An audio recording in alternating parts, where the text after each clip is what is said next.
Hello, ഇന്ന് college day ആണ്. അപ്പം കുറച്ച് കാര്യങ്ങൾ ചെയ്യാനുണ്ടായിരുന്നു. അങ്ങനെ ഞാൻ കോളേജിൽ പോയി ഗൈസ്. എന്തും തിരക്കും ഒക്കെ ആയിരുന്നു. വെള്ളിയാഴ്ചയാണ് ഈ ഐഡൻറ്റി കാർഡ് വന്നെന്നും പറഞ്ഞിട്ട് ഇട്ടത്. അപ്പോൾ ഇന്നലെ കുറച്ച് പേര് പോയില്ല. അപ്പോൾ ഇന്ന് ഞായറാഴ്ച എല്ലാ എണ്ണവും കൂടെ വന്ന് കുത്തും ഞെരുക്കും ഒക്കെ ആയിരുന്നു. കാർഡ് എടുക്കാൻ പറ്റ പാട്. അങ്ങനെ കുറച്ച് പിള്ളേർ പോയില്ല. അവർക്കുള്ളതും കൂടെ ഞാനാണ് സേവ് ചെയ്ത് വെച്ചത്. അങ്ങനെ ഇതാണ് ഐഡൻറ്റി കാർഡ്. ഐഡൻറ്റി കാർഡിന് വേണ്ടിയിട്ടാണ് ഞാൻ കോളേജിൽ പോകാൻ തന്നെ തീരുമാനിച്ചത്. എനിക്ക് ഐഡൻറ്റി കാർഡ് ഭയങ്കര ഇഷ്ടമാണ്. ഈ ടെക്നോ പാർക്കിൽ ജോലി കിട്ടണമെന്നൊന്നും എനിക്കില്ല. എനിക്ക് അവിടുത്തെ ഐഡൻറ്റി കാർഡ് ഇടാൻ ഭയങ്കര ആഗ്രഹമാണ്. അപ്പോഴാണ് ഇങ്ങനെ ഒരു കടയിലൊക്കെ പോകാൻ നേരം നോക്കിയപ്പോൾ കടയിലൊക്കെ ഈ ടാഗ് കൊടുത്തിട്ടുണ്ട്. ചുമ്മാ നമ്മളൊരു ഇത് അടിച്ചു വെച്ചാൽ മാത്രം മതി. അങ്ങനെ നല്ല രസമില്ലേ? അങ്ങനെ ആ ഉന്തിൻ്റെ ഇടയിൽ നിന്നൊക്കെ വന്ന് ഇപ്പോഴാണ് വീടെത്തിയത്. 11 മണിയായപ്പോൾ പോയതാണ്. ഇപ്പം മണി എത്രയായി? 2 മണിയാവാൻ പോണ്. 2 മണിക്ക് 2 മിനിറ്റ്. അങ്ങനെ കടയിൽ നിന്ന് ഒരു ജ്യൂസും കുടിച്ച് വീട്ടിൽ സാധനവും വാങ്ങിച്ച് വീട്ടിൽ വന്നപ്പോൾ അമ്മ നാരങ്ങ വെള്ളം കലക്കി തന്നു. നാരങ്ങ വെള്ളം കുടിക്കുന്നു.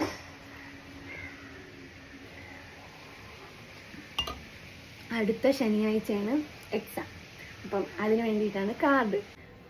പണ്ട് ഫ്രണ്ട് കോളേജിൽ പോകുമ്പം അവളുടെ ഐഡൻറ്റി കാർഡ് ഞാൻ വാങ്ങിച്ചിടുമായിരുന്നേ. എനിക്ക് ഭയങ്കര ഇഷ്ടമായിരുന്നു ഐഡൻറ്റി കാർഡ്, ആ ലുക്കൊക്കെ. ഇപ്പം അതെനിക്ക് കിട്ടിയപ്പോൾ ഭയങ്കര സന്തോഷം. എന്നെ അറിയാമെന്നുള്ള ഒരു ചേച്ചി ഉണ്ടായിരുന്നു. അപ്പം 10 മണിക്ക് വാങ്ങിച്ചു വെച്ച മീനാണ്. അപ്പം ഉച്ച ആയില്ലേ, ഇപ്പോൾ 2 മണിയായി. ഈ കാർഡ്, ഐഡൻറ്റി കാർഡ് ആ ചേച്ചിക്കും ഒരു ചേട്ടനും ഉള്ളത് കിട്ടിയില്ല. അപ്പം അത് തപ്പിക്കൊണ്ടിരിക്കുകയായിരുന്നു. അപ്പോഴത്തേക്കും 10 മണിക്ക് വാങ്ങിച്ചു വെച്ച മീൻ എത്ര 2 മണിയായപ്പോഴത്തേക്കും പന്നലായി കാണൂലേ. ഇനി നമുക്കത് അവിച്ച് തിന്നാന്നും പറഞ്ഞ് നമ്മൾ കോമഡി ആയിരുന്നു. അപ്പം ഈ ഞെരുക്കിൻ്റെ ഇടയിലാണ് കോമഡി പറയുന്നത്. അപ്പോൾ കുറച്ച് പേര് പറയണേ, ഈ ചൂടത്താണ് ഇങ്ങനെ ഇരുന്ന് തമാശ അടിക്കണേന്ന്. ഇത്ര ചൂടെടുത്താലും എനിക്കൊന്നും തോന്നിയില്ല. ആ ഞെരുക്കിൻ്റെ ഇടയിൽ ഫണ്ണായിരുന്നു. ഓരോരുത്തർ കാർഡ് വാങ്ങണം, ടെക്സ്റ്റ് ബുക്ക് വാങ്ങണം, അങ്ങനെ ഇങ്ങനെ എന്നൊക്കെ പറഞ്ഞ് ഫുൾ എൻജോയ്മെൻ്റ് ആയിരുന്നു. എനിക്ക് ഭയങ്കര ഹാപ്പിയായിരുന്നു. ഐഡൻറ്റി കാർഡായി, ടെക്സ്റ്റ് ബുക്ക് സെക്കൻഡ് സെമ്മിൻ്റെ വന്നിട്ടുണ്ടായിരുന്നു ഒരെണ്ണം, അത് വാങ്ങിച്ചു. ഇനി ശനിയാഴ്ച എക്സാമിന് പോകണം. അങ്ങനെയൊക്കെയാണ് ഗൈസ്. ഫോട്ടോ കാണിച്ചു തരാം. ഇതാണ് ഫോട്ടോ. കൊള്ളാല്ലേ? എനിക്കിഷ്ടപ്പെട്ട്. ഫോട്ടോ അത്ര വാല്യൂ കൊടുക്കുന്നില്ലെങ്കിലും ഇതിനൊരു ലുക്ക് സംഭവം ഉണ്ടല്ലോ.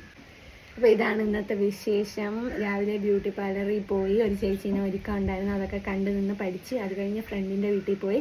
ഫ്രണ്ടിന് താഴത്തെ 4 പല്ല് തേയ്മാനം വന്നിട്ട് അവൾക്ക് അതിന് എന്തോ ഒരു പ്രശ്നമുണ്ടായി. അപ്പം അവൾക്ക് വയ്യാതെയൊക്കെ ഇരിക്കുകയായിരുന്നു. കണ്ണൂരിൽ നിന്ന് ഇങ്ങ് വന്ന്. അപ്പം അവളെ കാണാൻ പോയിട്ട് പിന്നെ കോളേജിൽ പോയിട്ട് ഇപ്പോൾ അതാ വീട്ടിൽ വന്നു. ഇതാണ് ഇന്നത്തെ വിശേഷം. അപ്പോൾ okay, thank you, bye bye.